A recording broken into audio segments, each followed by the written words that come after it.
मित्रों, मैं हूं डॉक्टर चंद्रवीर। मेरे चैनल में आपका स्वागत है। प्राचीन काल से अरब प्रायद्वीप के देशों में जिन जाटों की उपस्थिति इतिहासकारों द्वारा वर्णित है, वे वस्तुतः भारत और ईरान के ही मूल निवासी हैं और विभिन्न उद्देश्यों से अरबियन देशों में जा बसे। भारत से गए जाटों की बात करें तो उनमें मकरान, बलूचिस्तान, सिंध और मुल्तान के आसपास के जाटों की ही संख्या अधिक है। ये क्षेत्र खेती-बाड़ी और पशुपालन से अर्जनीय आजीविका के लिए दुष्प्राप्य है। यहाँ की अधिकांश भूमि पहाड़ी, पठारी, रेगिस्तानी और बीहड़ी है, जिसमें पेट भर को भी अन्न पैदा होना मुश्किल सा है। रोजगार तलाशने या फिर व्यापार करने की गर्ज से यहाँ के जाट अपने से पश्चिम में यानी ईरान में जाने लगे। ईरान की भी प्राकृतिक परिस्थिति कुछ इसी प्रकार की दुस्तर है। वहाँ के मजबूर जाट पहले ही अरब की ओर प्रव्रजित हो रहे थे। इन देशों के जो जाट केवल चरवाहे थे, वे अपनी गायें, घोड़े, ऊँट और भेड़ बकरियाँ चराते हुए चले गए। इन क्षेत्रों में जाटों की बहुलता किस कदर थी, इस संबंध में अरबियन भूगोलवेत्ता इब्न खरदासबा अल-मसालिक अल-ममालिक पुस्तक के पृष्ठ 56 पर उल्लेख करता है कि ईरान के फहरत से सिंध की तरफ जाने वाले रास्ते के दोनों तरफ जुतों या जाटों की बस्तियां हैं। ये लोग इस रास्ते के मुहाफिज हैं, यानी सुरक्षा करने वाले हैं। पृष्ठ 94 पर लिखता है कि अहुलाज से फारस की तरफ जाने वाले राह खास पर तकरीबन 60 मील के बाद जाटों का एक बड़ा शहर है, जिसका नाम हौमत अल-जुत है। इसी के नज़दीक जाटों के दूसरे शहर को खाबरान जुत कहा जाता है, क्योंकि यहाँ खाबरान जाट ही बहुसंख्यक हैं। खाबरान ध्वनि से काकरान जैसे किसी भारतीय जाट वंश गोत्र का फारसी उच्चारण प्रतीत होता है। इस्तावरी के अनुसार ये दोनों शहर दो दरियाओं के किनारे पर आबाद थे। जाटों के मुसलमान होकर अरब में बसने के संदर्भ में फारसी इतिहासवेत्ता अल्लामा बुलाजरी ने फतुहुल बुल्दान में अध्याय अमरुल आसाविरातिवजुत के तहत पृष्ठ 368 पर लिखा है कि सियावजा, जुत और इंदगार ईरानी फ़ौज में सिपाही थे। जब इन फ़ौजियों ने आसाविरा के मुसलमान होने का वाक़िया सुना तो ये भी मुसलमान होकर हज़रत अबू मूसा रज़ियल्लाहु अन्हु के पास गए। उन्होंने इनको भी आसाविरा की तरह बसरा शहर में आबाद किया। पृष्ठ 369 पर लिखा है कि हज़रत मुआविया रज़ियल्लाहु अन्हु के पुराने ज़माने से आबाद जाटों और सियाबजा की एक जमायत को मुल्क शाम यानी सीरिया और अंताकिया यानी टर्की के साहिलों पर मुंतकिल करके बसाया। बुलाजरी ने जाटों की बसासतों के बारे में आगे लिखा है कि इस्लाम आने से पहले जाट फारस की खाड़ी में अबुल्ला के हरे भरे इलाकों से लेकर बहरीन और अम्मान तक फैले हुए थे। अबुल्ला, जिसके करीब शहर बसरा है, जाटों का बहुत बड़ा मरकज़ था, यानी केंद्र या गढ़ था। जाटों का दूसरा मरकज़ था बहरीन, जो मोहम्मद के ज़माने में भी आबाद था। 11वीं हिजरी में जब बहरीन और उसके नज़दीकी इलाकों में दीन इस्लाम से फिर जाने या अकीदा ना मानने का फितना बरपा हुआ, तब जाट भी उसकी चपेट में आ गए और हतम बिन ज़बिया ने कतीफ़, हिज्र और ख़त बस्तियों में बसे जाटों को खिलाफ़े इस्लाम भड़काया और अपने साथ मिला लिया। अरब प्रायद्वीप पहाड़ियों और बीहड़ों से भरा रेगिस्तानी भूभाग है, जहाँ खजूर के लंबे तने वाले वृक्षों के अलावा या तो कटीली झाड़ियाँ हैं या फिर पत्रहीन नागफनियाँ। पेट्रोलियम के भंडार का पता लगने से पहले अरबी लोग बेहद गरीब, बद्दू और वैश्विक स्तर पर असभ्य प्राय थे। उन्हें सभ्य बनाने और धार्मिक एकरूपता लाने के लिए ईसा की 7वीं शताब्दी के आरंभ में मोहम्मद बिन अब्दुल्ला ने मज़हब इस्लाम की स्थापना की। इस्लाम की स्थापना काल में जाटों के अरब में बसे होने का बोध समकालीन अरबी साहित्य से होता है, किंतु उन्हें जट या जाट न कहकर जुत या जुत्त कहा जाता था, जो वस्तुतः अरबी संस्करण है जिसका एक वचन और बहुवचन में अलग अलग प्रयोग किया जाता है। यानी एक वचन के लिए जुत या जुत्त और बहुवचन के लिए जुती या जुत्ती। इसे स्पष्ट करते हुए अली अकबर ने नेट पर लिखा है कि जुत या जुत्ती used in several Arabic and Persian dictionaries including Lisan al-Arabic of Ibn Mazur, the famous and voluminous Arabic lexicon।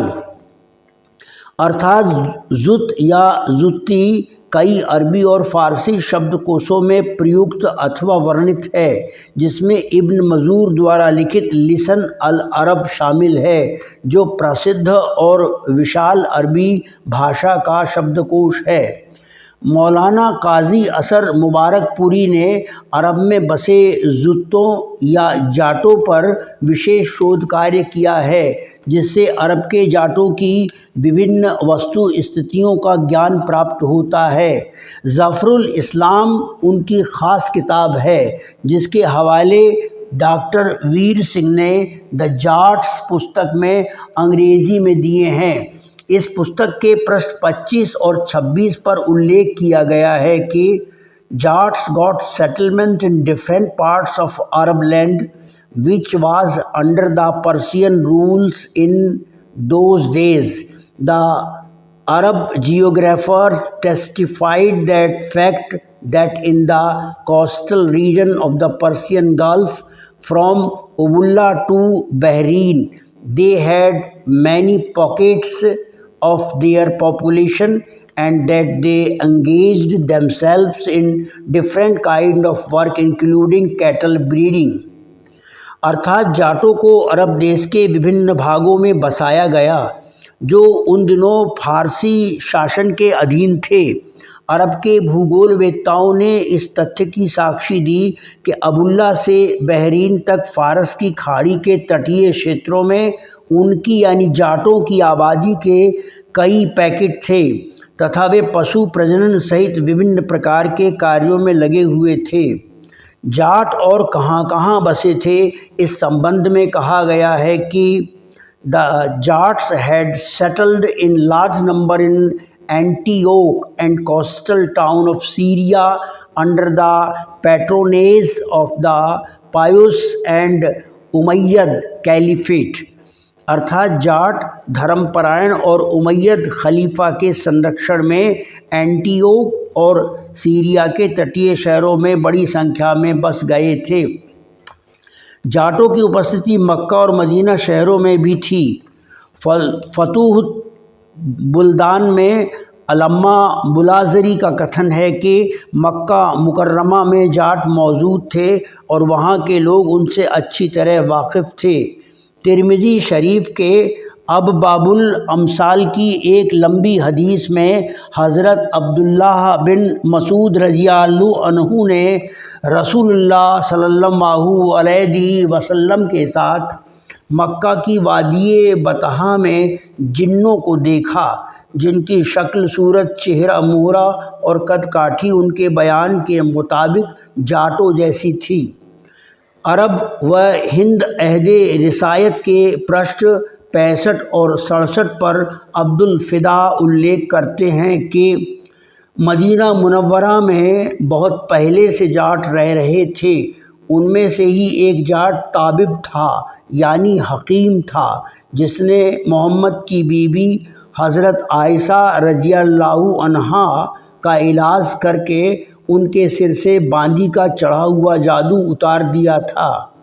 मौलाना काजी असर मुबारकपुरी के हवाले से द जाट्स के पृष्ठ 26 पर डॉक्टर वीर सिंह लिखते हैं कि on one hand the Jats had a significant role in socio-cultural life of India since the ancient period. On the other, they had socio-cultural bonds with Muslims from the time of Prophet Muhammad. अर्थात प्राचीन काल में भारत के सामाजिक सांस्कृतिक जीवन में एक ओर जाटों की महत्वपूर्ण भूमिका रही है तो दूसरी ओर पैगंबर मोहम्मद के समय से मुसलमानों के साथ उनके यानी जाटों के सामाजिक सांस्कृतिक संबंध रहे हैं। मौलाना मुबारकपुरी के अनुसार जाटों की दिनचर्या, सामाजिक प्रथाओं और परंपराओं का अरब के लोगों पर खासा प्रभाव पड़ा था। जाटों के बाल कटवाने का अंदाज और पहनावा अरबियों ने अपनाया था। जाटों के पहनावे को वे लोग थियब अल जुत्तिया कहते थे। जाट वस्तुतः पैरों पर लांगदार धोती बांधते थे, धड़ पर अंगरखा पहनते थे और सिर पर साफे नुमा पगड़ी बांधते थे, यानी पूरी भारतीय वेशभूषा में रहते थे। वे वीर रस के गाने या रागनी गाते थे जिसे अरब लोग गाना अल जुत्त कहा करते थे। अरब में जाट बड़ी स्वतंत्रता के साथ अपना सामाजिक जीवन जिया करते थे।